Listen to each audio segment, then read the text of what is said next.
शाप था, इसीलिए उन्होंने उनको जन्म लेने के लिए मजबूर होना पड़ा। एक पहला कारण परमात्मा रामचंद्र जी के प्रागट्य का है। महादेव परमात्मा की कथा का गान कर रहे हैं और सती सुन रहे हैं। उन्होंने बताया कि दूसरा कारण क्या है। परमात्मा धरा पर वैसे आते ही नहीं, उनके दर्शन भी सबको होते ही नहीं, लेकिन क्या बात है ऐसी कि हमारे भोलेनाथ ने, हमारे परमात्मा ने इस तरह पर वैकुंठ को छोड़कर आने का पसंद कर लिया। शास्त्र कहता है दूसरा कारण नारद जी है। महादेव के शब्द कैलाश मानसरोवर अक्षय वट की छांव में महादेव विराजमान है और सती पार्वती सुन रही है। दूसरा कारण जब महादेव ने बता दिया कि नारद श्राप,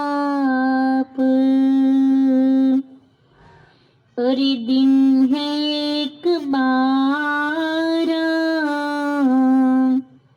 दिन है एक बार, नारद श्राप, दिन एक बार, नारद श्राप। एक बार भगवान को नारद जी ने श्राप दे दिया है, लेकिन तुलसी जी ने लिख दिया कि गिरिजा चकित, अरे भई सुनि बानी,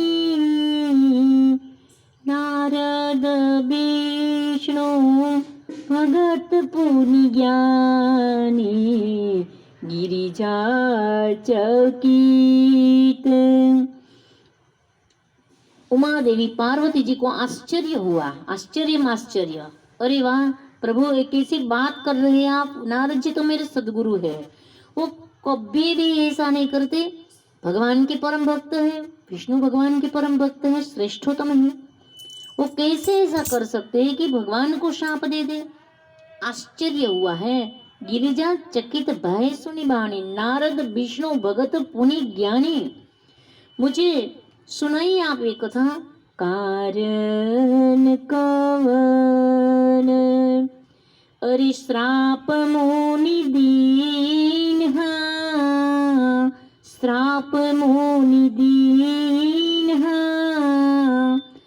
अरे काय अपराध रमापति कीन्ह, का अपराध। पार्वती जी को अपने सदगुरु के श्री चरणों में बड़ी निष्ठा है और तसल्ली है, भरोसा है, विश्वास है।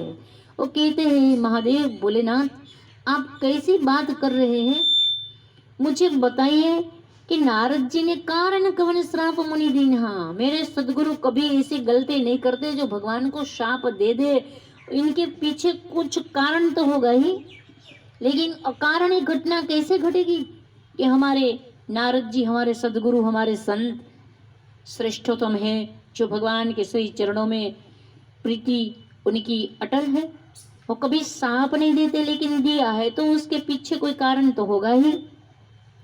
भगवान ने कह दिया, सुनो पार्वती गिरिजा, हे शैलजा, आप मेरी अर्धांगिनी तो है, मेरी धर्म पत्नी है, लेकिन आपकी बात मुझे बहुत जच रही है, अच्छी बात कर रही है आप।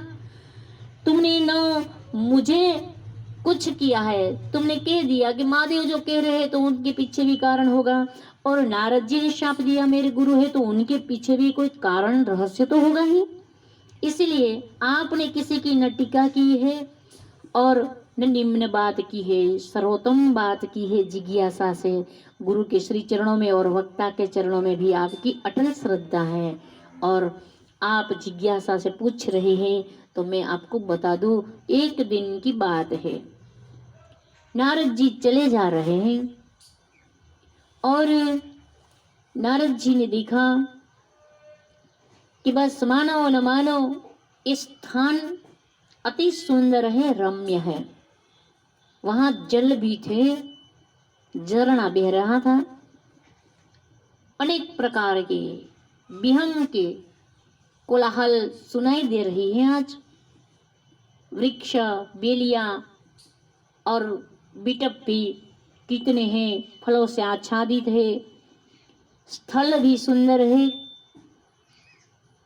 और जल भी सुंदर है, स्थान भी इतना रमणीय है।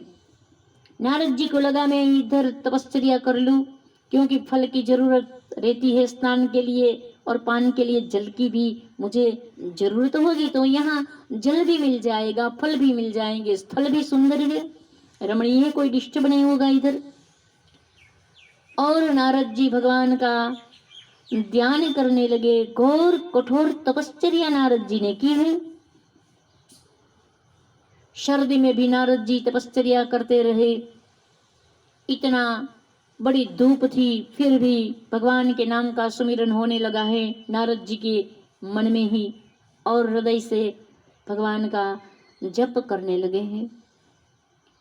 बारिश भी इतनी होती है, फिर भी नारद जी अटल रहे और तपश्चर्या उनकी शुरू ही शुरू है। शास्त्र कहता है नारद जी के सामने उनकी तपश्चर्या में डिस्टर्ब करने के लिए, विक्षेप करने के लिए आज इंद्र ने अप्सरा को भेज दिया है। लेकिन अप्सरा का सौंदर्य बहुत होता है सुंदर, वो बहुत अच्छी होती है, सुंदर होती है, लेकिन नारद जी की प्रीति तो परमात्मा के श्री चरणारविंद में थी। मधुरा दीपते ही अखिलम मधुरम रखिलम मधुरम। तो उनको क्या फर्क पड़ता है अप्सरा से। जब बड़ी वस्तु अपने हाथ में आ गई है, जिसकी मोहब्बत, जिसका रिश्ता परमात्मा से सुदृढ़ हो चुका है, उनको क्या फर्क पड़ेगा। शास्त्र कहता है अप्सरा आती ही नृत्य करती है, नर्तन करती रही, नारद जी को कोई फर्क नहीं हुआ, न कोई डिस्टर्ब हुआ। नारद जी को नृत्य करती है, नुपुर टूट जाते हैं, इतना नृत्य नर्तन करती है और चली जाती है। फिर कामदेव का विजय नारद जी ने कर लिया, लेकिन उनके गर्व का अंकुरित होना स्वाभाविक था। इधर उधर चारों ओर वो गए और अपने आप अपना ही प्रचार पके करने लगे हैं। नारद जी गए कहाँ? वैकुंठ की ओर गए हैं और भगवान नारायण ने उनका स्वागत किया है।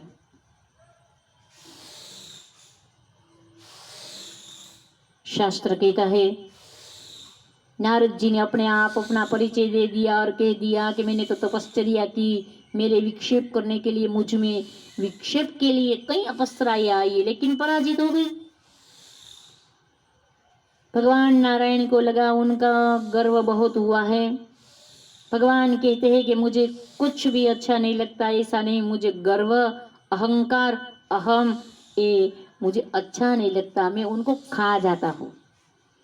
क्योंकि भक्त में जब गर्वांकुरित होते हैं भक्त, तो एक स्पीड ब्रेकर है, एक बाधा है भक्ति में। किसी भी व्यक्ति को किसी प्रकार का अहंकार तो नहीं होना चाहिए। गर्व कियो सो ही नर हारियो, सिया राम जी से गर्व